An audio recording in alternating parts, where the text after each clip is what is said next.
നമ്മൾ അവിടെ ഏറ്റവും കൂടുതൽ ആവശ്യമുള്ളത് ഇൻഫർമേഷൻ ആണ്, അല്ലെങ്കിൽ ഇന്റലിജൻസ് ആണ്. അപ്പൊ നമ്മളെ ഇന്റലിജൻസിന്റെ ബേസിലാണ് നമ്മൾ ഓപ്പറേഷൻ ചെയ്യുന്നത്. ഈ ഇന്റലിജൻസ് കിട്ടുന്നത് നമ്മളെ കശ്മീരിൽ നിന്ന് ആളുകളിൽ നിന്നാണ്. അവർ തന്നെയാണ്. അപ്പൊ അവർ ഒന്നീ പൈസയുടെ പേരിലോ ചിലപ്പോൾ അവർ നമ്മളെ ഭാരതത്തിന്റെ കൂടെ നിൽക്കണം എന്നുള്ള ആളുകളും ഉണ്ട്. പിന്നെ അല്ലെങ്കിൽ മറ്റു ചില പ്രലോഭനങ്ങളുടെ കൂടുതലും അവർ തരാറുണ്ട്, ഇന്റലിജൻസ് തരാറുണ്ട്. അപ്പൊ അങ്ങനെ നമുക്ക് ഇന്റലിജൻസ് കിട്ടും, നമ്മൾ എല്ലായിടത്തും പോയി ഓപ്പറേഷൻ ചെയ്യും. പക്ഷെ പലപ്പോഴും ചില സമയത്ത് തെറ്റായ ഇൻഫർമേഷൻ ഇന്റലിജൻസ് കിട്ടാറുണ്ട്. അതുകൊണ്ട് ചില സമയത്ത് തെറ്റായിട്ട് ഓപ്പറേഷൻസ് നടക്കാറുള്ളത്. അങ്ങനെ ഒരു ദിവസം നമ്മൾ ഒരു പയ്യനെ, ഞങ്ങൾക്കൊരു ഇൻഫർമേഷൻ കിട്ടി, ഈ പയ്യന്റെ വീട്ടിൽ അഗൈൻ ടെററിസ്റ്റ് വരുന്നുണ്ടെന്നുള്ളത്. അപ്പൊ ഞങ്ങൾക്ക് തന്ന ഒരു സോഴ്സ് ആണ്. പക്ഷെ ആ സോഴ്സ് അത്ര ഒരു എന്താ പറയുക, എപ്പോഴും റെഗുലർ ആയിട്ട് വരുന്ന ഒരാളല്ല. പക്ഷെ വല്ലപ്പോഴും ഒക്കെ ഒരു 6 മാസത്തിൽ കൂടെ പോകുമ്പോൾ എന്തെങ്കിലുമൊക്കെ വന്ന് തന്നിട്ട് പോകും, ഇൻഫർമേഷൻ തന്നിട്ട് പോകും. അപ്പൊ നമ്മളൊരു പ്രശ്നം എന്ന് വെച്ചാൽ നമ്മൾ ഇൻഫർമേഷൻ ആക്ട് ചെയ്തില്ലെങ്കിൽ ഇവര് വിചാരിക്കുമോ ഇവർ ആക്ട് ചെയ്തില്ല എന്നുള്ള രീതിയിൽ വന്നാൽ പിന്നെ ഇൻഫർമേഷൻ വരും. അപ്പൊ നമ്മൾ എല്ലാ ഇന്റലിജൻസ് നമ്മൾ ആക്ട് ചെയ്തേ പറ്റത്തുള്ളൂ. പക്ഷെ നമ്മൾ നമ്മളെ രീതിയിൽ ചെയ്യും. അപ്പൊ ഈ പയ്യനെ പോലീസും നമ്മളും കൂടെ ചേർന്ന് പിടിച്ച് കൊണ്ടുവന്നു. നമ്മൾ അവരുമായിട്ട് നോർമൽ ഇന്റർഗേഷൻ ചെയ്യുന്ന ആ ഒരു പ്രൊസീജിയറിലായിരുന്നു. പോലീസ് തന്നെയാണ് അത് ചെയ്തിട്ടുള്ളത്. ഞങ്ങളും ഒക്കെ ഉണ്ട് അവിടെ. അപ്പൊ കുറച്ച് കഴിഞ്ഞപ്പോൾ ഈ പയ്യൻ ഇങ്ങനെ പറയാൻ തുടങ്ങി, സാറേ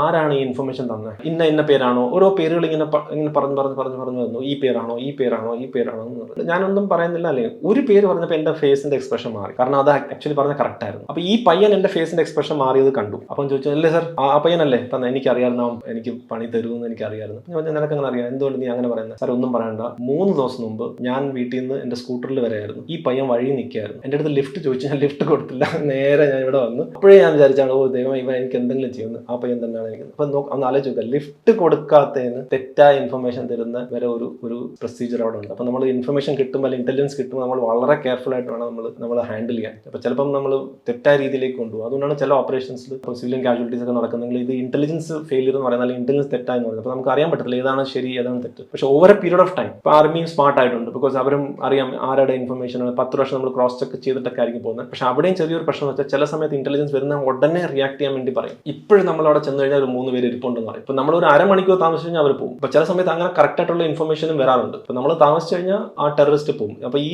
ഇൻഫർമേഷൻ തരുന്ന സോഴ്സും അവരുടെ ലൈഫും റിസ്ക് എടുത്തിട്ടായിരിക്കും തരുന്നത്. അപ്പൊ നമ്മൾ അത് റിയാക്ട് ചെയ്തില്ലെങ്കിലും അതും പ്രശ്നമാണ്. അപ്പൊ it's A very very complex situation ആണ്. ഒരു ബ്ലാക്ക് ആൻഡ് വൈറ്റ് ആൻസേഴ്സ് ഒന്നും ഇല്ല.